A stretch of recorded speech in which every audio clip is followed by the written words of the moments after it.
नमस्कार सभी को। आज इस वीडियो के माध्यम से मैं आपके सामने शिक्षण अधिगम प्रक्रिया टीचिंग लर्निंग प्रोसेस को स्पष्ट करने का प्रयास करूंगी। इस वीडियो के माध्यम से आज आप सीखेंगे शिक्षण का अर्थ, मीनिंग ऑफ टीचिंग, शिक्षण की परिभाषा, डेफिनेशन ऑफ टीचिंग, शिक्षण की विशेषताएं, कैरेक्टरिस्टिक्स ऑफ टीचिंग, अधिगम अर्थात सीखना। अधिगम का अर्थ, मीनिंग ऑफ लर्निंग, अधिगम की परिभाषा, डेफिनेशन ऑफ लर्निंग, अधिगम के मुख्य नियम, मेन लॉज ऑफ लर्निंग और अधिगम की विशेषताएं, कैरेक्टरिस्टिक्स ऑफ लर्निंग। चलिए तो शुरू करते हैं हम। सबसे पहले शिक्षण का अर्थ। शिक्षण एक सामाजिक प्रक्रिया है। शिक्षण शब्द अंग्रेजी भाषा के टीचिंग शब्द का हिंदी रूपांतर है, जिसका तात्पर्य होता है सिखाना। अर्थात यहाँ एक व्यक्ति, टीचर, शिक्षक अपने स्टूडेंट को कुछ सिखाने का प्रयास करता है। इसको हम शिक्षण कहते हैं। शिक्षण एक त्रियामी प्रक्रिया है, 3 डायमेंशनल प्रोसेस है, जिसमें शिक्षक अपने विद्यार्थी के साथ अंतःक्रिया करता है, अंत प्रक्रिया करता है, अर्थात इंटरेक्ट होता है, उनके बीच में इंटरेक्शन होता है। और उस इंटरेक्शन में जो माध्यम होता है वो होता है सब्जेक्ट मैटर, कोर्स कंटेंट, कोई विषय वस्तु। अर्थात यहाँ पर शिक्षक किसी विषय वस्तु को माध्यम बनाकर स्टूडेंट के साथ इंटरेक्ट करता है और उसके व्यवहार में परिवर्तन लाने का प्रयास करता है, उसको कुछ सिखाने का प्रयास करता है। चलिए अब हम बात करते हैं शिक्षण की परिभाषा की। कुछ विषय विशेषज्ञों ने शिक्षण की परिभाषा दी है, जिसमें बर्टन के अनुसार शिक्षण सीखने के लिए दी जाने वाली प्रेरणा, निर्देशन एवं प्रोत्साहन है। और ये प्रेरणा, निर्देशन एवं प्रोत्साहन किसके द्वारा दिया जाता है? शिक्षक के द्वारा दिया जाता है। विद्यार्थी को कुछ सीखने के लिए दी जाने वाली जो प्रेरणा है, निर्देशन है, प्रोत्साहन है, इस प्रक्रिया को ही शिक्षण बर्टन के अनुसार कहा गया है। रायबर्न ने कहा है शिक्षण के 3 बिंदु हैं, जिसको हम पहले ही स्पष्ट कर चुके हैं: शिक्षक, शिक्षार्थी एवं पाठ्य वस्तु। इन तीनों के बीच संबंध स्थापित करना ही शिक्षण है। यह संबंध बालक की शक्तियों के विकास में सहायता प्रदान करता है। बालक अर्थात विद्यार्थी, अर्थात सीखने वाला व्यक्ति। के आगे H.C. मॉरिसन ने शिक्षण की परिभाषा देते हुए कहा है, शिक्षण वह प्रक्रिया है जिसमें अधिक विकसित व्यक्तित्व कम विकसित व्यक्तित्व के संपर्क में आता है और कम विकसित व्यक्तित्व के अग्रिम शिक्षा के लिए विकसित व्यक्तित्व की व्यवस्था करता है। यहाँ H.C. मॉरिसन का कम विकसित व्यक्तित्व से तात्पर्य विद्यार्थी अथवा शिक्षार्थी से है और अधिक विकसित व्यक्तित्व से उनका तात्पर्य शिक्षक से है। B.F. स्किनर ने यहाँ कहा है, शिक्षण पुनर्बलन की आकस्मिकताओं का क्रम है। इस प्रकार हम देखते हैं कि शिक्षण क्या है? शिक्षण वह प्रक्रिया है जिसमें मानव व्यवहार को परिवर्तित करने का प्रयास किया जाता है, अर्थात शिक्षण का उद्देश्य होता है व्यक्ति के, शिक्षार्थी के, विद्यार्थी के व्यवहार में परिवर्तन लाना। चलिए अब हम आगे चर्चा करेंगे शिक्षण की विशेषताओं पर। देखिए, यहाँ शिक्षण एक जटिल सामाजिक प्रक्रिया है। सामाजिक कैसे है? क्योंकि यहाँ शिक्षक और विद्यार्थी के बीच में एक सामाजिक संबंध स्थापित होता है, इसीलिए यह सामाजिक प्रक्रिया है। किंतु इस सामाजिक प्रक्रिया में कुछ जटिलताएं होती हैं, कुछ उद्देश्य होते हैं, एक सब्जेक्ट, कोर्स कंटेंट या विषय सामग्री होती है। इसलिए शिक्षण को एक जटिल सामाजिक प्रक्रिया कहा गया है। शिक्षण को कला और विज्ञान दोनों ही कहा गया है।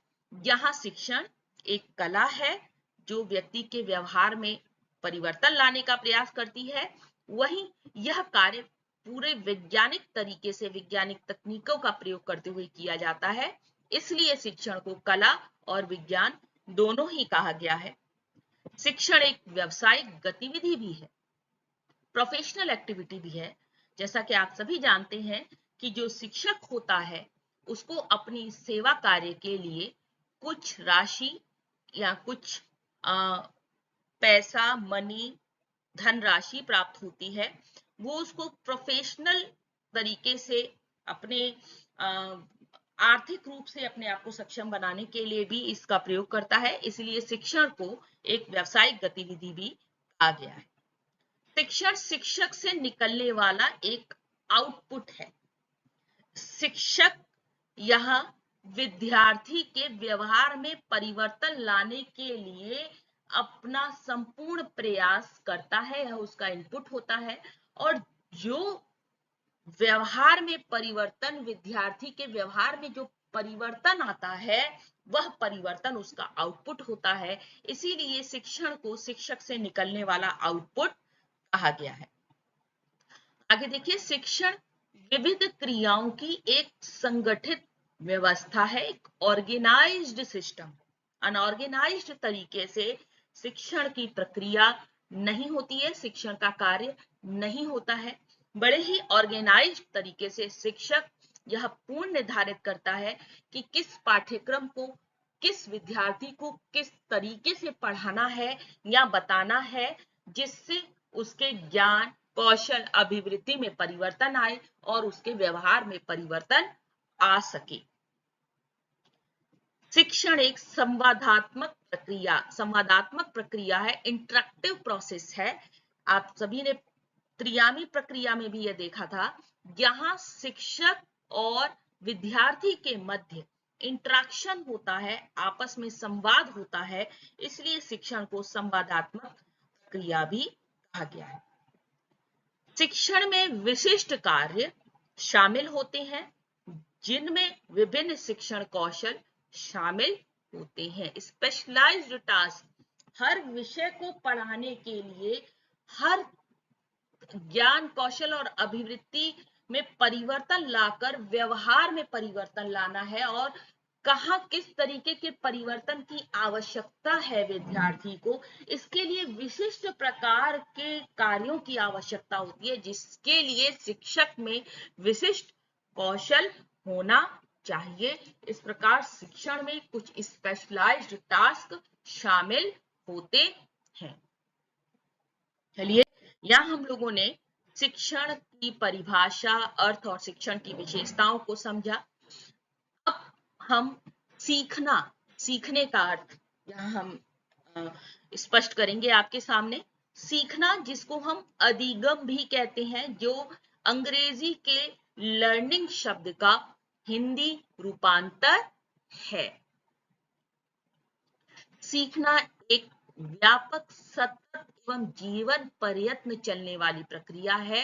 जैसा कि आप सभी जानते हैं कि मनुष्य जन्म से लेकर सीखना प्रारंभ कर देता है और जीवन भर कुछ न कुछ सीखता रहता है। और मनुष्य की इसी प्रवृत्ति के कारण, इस लर्निंग प्रवृत्ति के कारण ही जो मनुष्य है, जो व्यक्ति है, वो वातावरण में समय अनुसार समायोजित होता है, समायोजित करने का, स्वयं को समायोजित करने का प्रयत्न करता रहता है। देखिए, सीखने को अनुभव द्वारा उत्पादित व्यवहार या व्यवहार क्षमता में किसी भी अपेक्षाकृत स्थायी परिवर्तन के रूप में भी परिभाषित किया गया है। अर्थात जो हमें एक्सपीरियंसेस मिलते हैं, जब हम अपना जीवन यापन करते हैं, तो हमें जो एक्सपीरियंसेस मिलते हैं, जो अनुभव मिलते हैं, उससे जो हमारी व्यवहार में परिवर्तन आता है, उस परिवर्तन को भी हम सीखना कहते हैं। तो हम यहाँ देख रहे हैं कि सीखना, जहाँ एक ओर एक विद्यार्थी के रूप में हम अपने शिक्षक से सीखते हैं, वहीं दूसरी ओर हम अपने वातावरण से, अपने समाज से भी जीवन पर्यंत कुछ न कुछ सीखते रहते हैं। सीखने की परिभाषाएं यहाँ देखिए, वुडवर्थ ने कहा है, सीखना विकास की प्रक्रिया है। आप जैसे जैसे सीखते जाएंगे आपका विकास, आपका डेवलपमेंट होता जाता है। बीएफ स्किनर ने कहा है सीखना व्यवहार में उत्तरोत्तर सामंजस्य की प्रक्रिया है। बढ़ते क्रम में सीखना क्या है, बढ़ते क्रम में आपके व्यवहार में सामंजस्य आता है, जिसको हम सीखना कहते हैं। जेपी गिलफोर्ड ने कहा है व्यवहार के कारण व्यवहार में परिवर्तन ही सीखना है। हमारे व्यवहार के कारण ही, जब हमारे व्यवहार में परिवर्तन आ रहा है, उसको हम सीखना कहते हैं। हमारे एक्सपीरियंसेस से जो हमारा व्यवहार है, जो हमें एक्सपीरियंस है, जो हमें अनुभव मिल रहे हैं, उसी से ही हमारे व्यवहार में परिवर्तन आता है, जिसको सीखना कहते हैं जेपी गिलफोर्ड के अनुसार। काल्विन ने कहा है पहले से निर्मित व्यवहार में अनुभवों द्वारा हुए परिवर्तन को अधिगम या सीखना कहते हैं। जो हमारा पहले से जो व्यवहार था, उसके बाद एक्सपीरियंसेस से जो उसमें परिवर्तन आए, उसको हम सीखना कहते हैं। और लीगन्स ने 1961 में परिभाषा दी। देखिए, व्यवहार में कोई भी परिवर्तन जो अनुभव के परिणाम स्वरूप होता है, अधिगम कहलाता है। सीखना वह प्रक्रिया है जिसके द्वारा एक व्यक्ति अपनी गतिविधि के माध्यम से, वह गतिविधि चाहे वह फॉर्मल एजुकेशन के थ्रू हो, उसको औपचारिक शिक्षा विद्यालय में जाकर के, या किसी प्रशिक्षण के द्वारा उसको वो गतिविधि हो उसकी, या उसको अपने समाज से में कोई कार्य करके, या उसको अपने अनुभवों से जो भी उसके व्यवहार में परिवर्तन आ रहा है, उसको हम सीखना कहते हैं। सीखने की परिभाषा के पश्चात हम यहाँ प्रसार शिक्षा में अधिगम स्थितियों अर्थात लर्निंग सिचुएशन को स्पष्ट करने जा रहे हैं। देखिए, यहाँ कहा गया है कि सीखना शिक्षार्थी की ओर से एक सक्रिय प्रक्रिया है और एक विस्तार कार्यकर्ता की आवश्यक भूमिका है प्रभावी अधिगम स्थितियों अर्थात लर्निंग सिचुएशन का निर्माण करना। लर्निंग सिचुएशन या अधिगम स्थितियां क्या होती हैं? लर्निंग सिचुएशन अर्थात अधिगम स्थितियां वह स्थितियां होती हैं जिसमें रहकर लर्नर कुछ सीखता है अर्थात अपने व्यवहार में परिवर्तन लाने का प्रयास करता है। तो जापान लीगल्स ने 1961 में लर्निंग सिचुएशन के निम्नलिखित 5 आवश्यक तत्व बताए हैं, जिसमें लर्नर अर्थात शिक्षार्थी अर्थात विद्यार्थी जो कि इसका केंद्र बिंदु होता है। इसके अलावा जो 4 अन्य तत्व हैं, यह चारों तत्व लर्नर को प्रभावित करते हैं।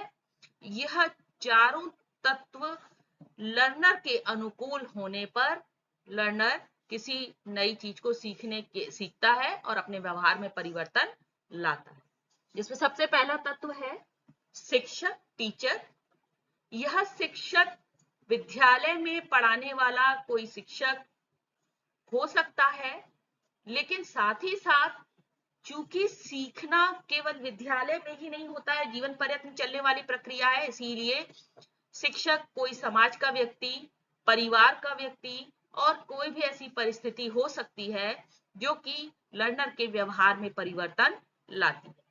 इसके बाद दूसरा है सब्जेक्ट मैटर, विषय सामग्री। विषय सामग्री भी सीखने की परिस्थितियों में, सीखने की स्थितियों में एक महत्वपूर्ण तत्व है। यह विषय सामग्री अगर लर्नर की इच्छा के अनुकूल, उसकी रुचि के अनुकूल और उनके उद्देश्यों को पूर्ण करने वाली होती है, तभी लर्नर उस विषय सामग्री को सीखने के लिए तैयार होता है। तीसरा तत्व है टीचिंग मेथड, शिक्षण विधियां। क्योंकि किसी न किसी शिक्षण विधि का प्रयोग शिक्षण कार्य में होता है और तभी लर्नर उन शिक्षण विधियों के माध्यम से आसानी से किसी नई चीज को ग्रहण करता है, किसी नए ज्ञान को, किसी नई अभिवृत्ति को, किसी नए कौशल को ग्रहण करता है और अपने व्यवहार में परिवर्तन लाता है।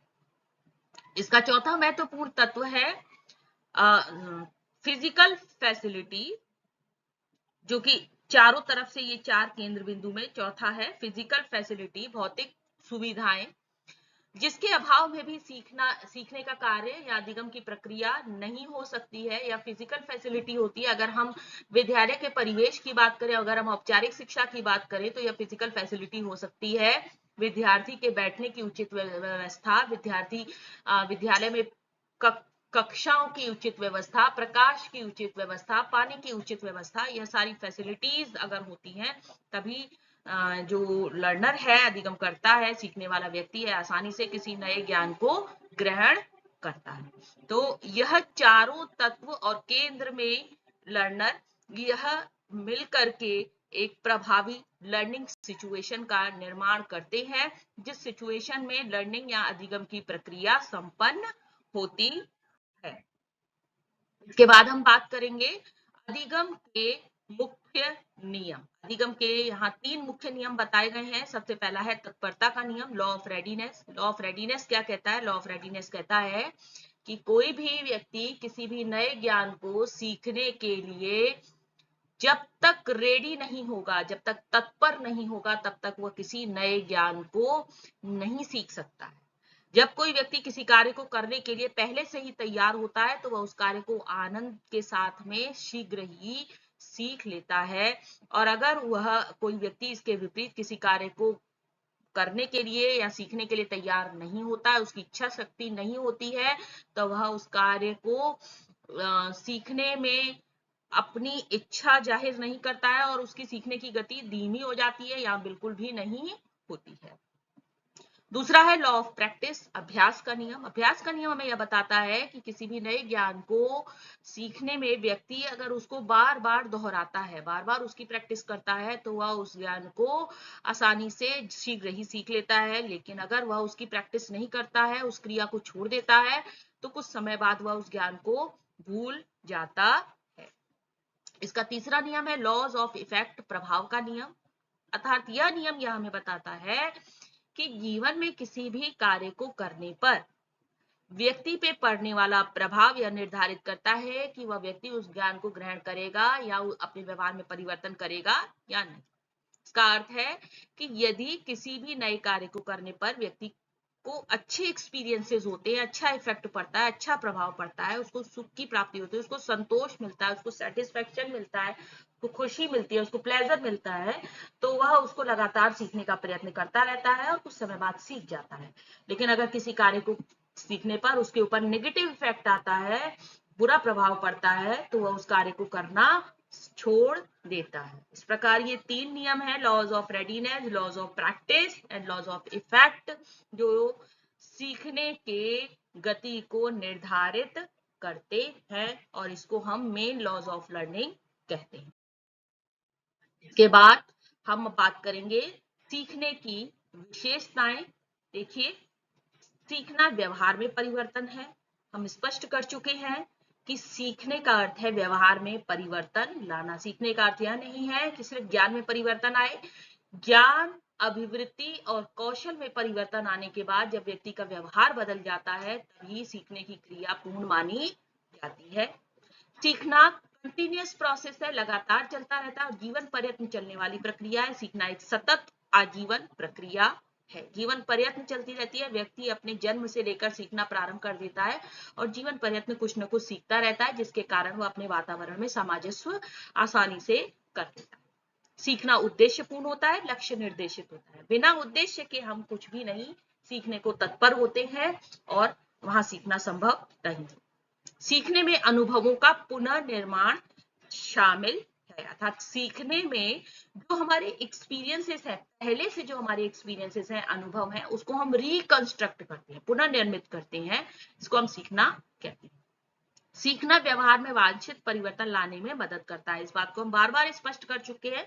वांछित यहाँ वर्ड जोड़ा गया है, शब्द यहाँ वांछित शब्द जोड़ा गया है। वांछित का अर्थ है जैसा परिवर्तन हम चाहते हैं वो परिवर्तन लाने का प्रयास किया जाता है अधिगम प्रक्रिया के द्वारा। सीखना शिक्षण अधिगम उद्देश्यों की प्राप्ति में मदद करता है। शिक्षण अधिगम का उद्देश्य है व्यवहार में परिवर्तन लाना और शिक्षण अधिगम प्रक्रिया के द्वारा ही यह संभव हो पाता है। सीखना व्यक्तित्व के संतुलित विकास में मदद करता है। अधिगम प्रक्रिया के द्वारा व्यक्ति के व्यक्तित्व का बैलेंस्ड डेवलपमेंट, संतुलित विकास होता है।